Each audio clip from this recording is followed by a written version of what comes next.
28 जून 1914 Austro Hungarian empire के Prince अपनी बीवी के साथ बोस्निया के विजिट पर थे। वो अपनी गाड़ी में रोड से गुजरते गुजरते लोगों को हाथ हिलाते जा रहे थे कि एक मकाम पर उनके ड्राइवर ने गाड़ी को गलत गली में मोड़ दिया। हालांकि ये टर्न गलती से लिया गया था, लेकिन किसको मालूम था कि महज सिर्फ गलत गली में आने का अंजाम दुनिया को वर्ल्ड वॉर 1 की सूरत में देखना पड़ेगा, जिसमें 4 करोड़ लोगों की मौत और अरबों डॉलर्स का नुकसान हुआ। जी हाँ, आइए जानते हैं कि सिर्फ एक गलत टर्न दुनिया को वर्ल्ड वॉर 1 में कैसे धकेल। वर्ल्ड वॉर 1 से पहले यानी 1900s के शुरुआती सालों में दुनिया का नक्शा आज से बहुत डिफरेंट था। रशियन एम्पायर, ऑटोमन एम्पायर और ऑस्ट्रो हंगेरियन एम्पायर जैसी बड़ी रियासतें मौजूद थीं। यहाँ सबसे इम्पोर्टेंट कंट्री थी बोस्निया एंड हर्ट्ज़गोविना, जहाँ से इस सारे मसले की शुरुआत होती है। बोस्निया पर ऑस्ट्रो हंगेरियन एम्पायर ने 1908 में कब्जा करके उसके सारे मामलात को कंट्रोल करना शुरू कर दिया। बोस्निया में ज्यादातर स्लेविक लोग रहा करते थे, जबकि बोस्निया के हमसाया मुल्क सर्बिया में भी काफी स्लेविक लोग मौजूद थे। इसीलिए दोनों मुल्कों के लोगों की एक दूसरे के साथ हमदर्दियां मौजूद थीं। लेकिन सर्बिया ऑस्ट्रो हंगेरियन एम्पायर का हिस्सा नहीं था। अब इन दोनों मुल्कों के लोग थे तो एक ही, लेकिन इन दोनों पर अलग अलग रियासतें राज करती थीं। ऑस्ट्रो हंगेरियन एम्पायर चाहती थी कि सर्बिया पर भी कब्जा करके उसको अपनी एम्पायर का हिस्सा बना ले। इससे बोस्निया समेत सर्बिया भी इनके कंट्रोल में आ जाएगा और यहाँ के लोगों में भी दूरियां खत्म हो जाएंगी। लेकिन यहाँ के लोग ऐसा नहीं चाहते थे।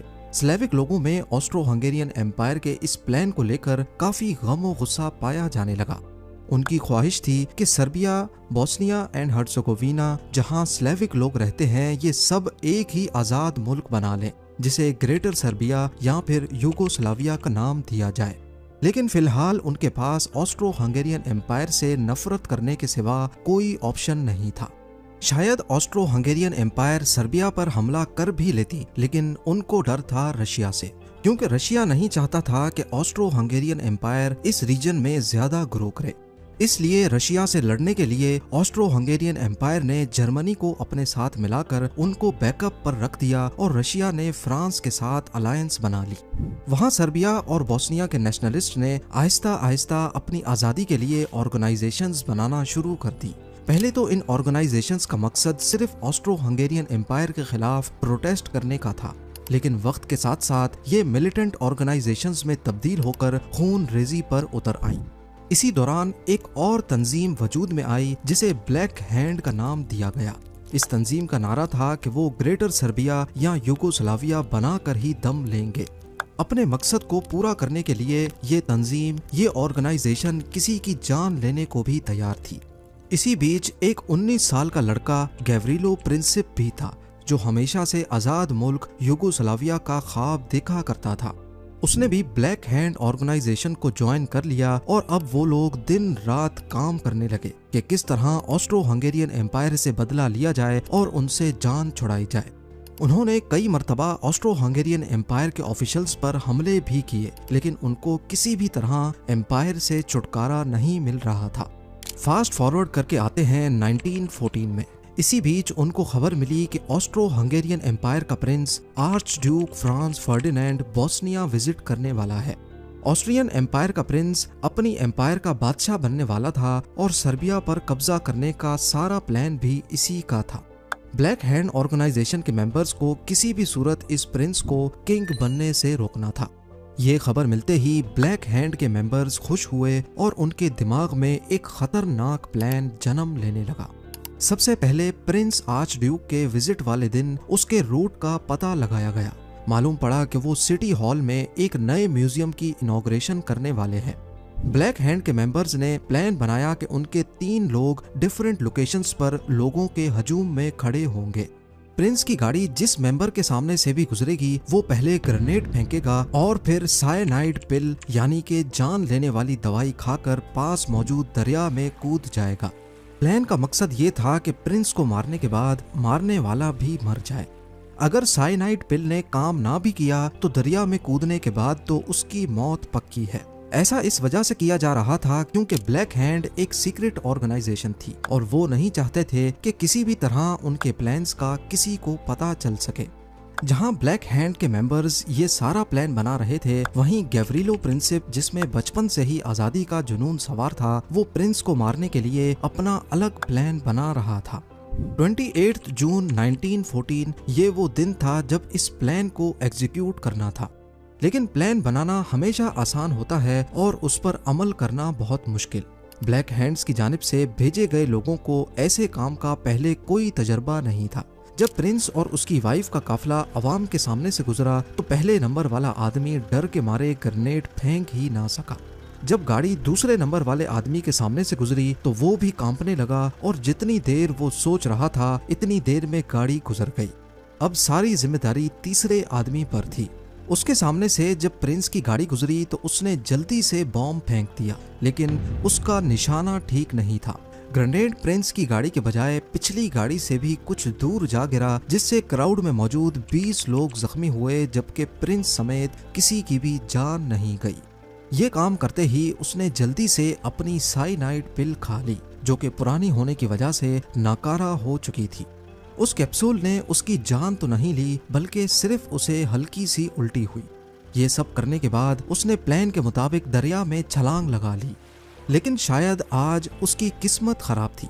उस दिन दरिया का पानी सिर्फ 1 फुट से थोड़ा ज्यादा था, क्योंकि इस मौसम में दरिया सूख चुका था।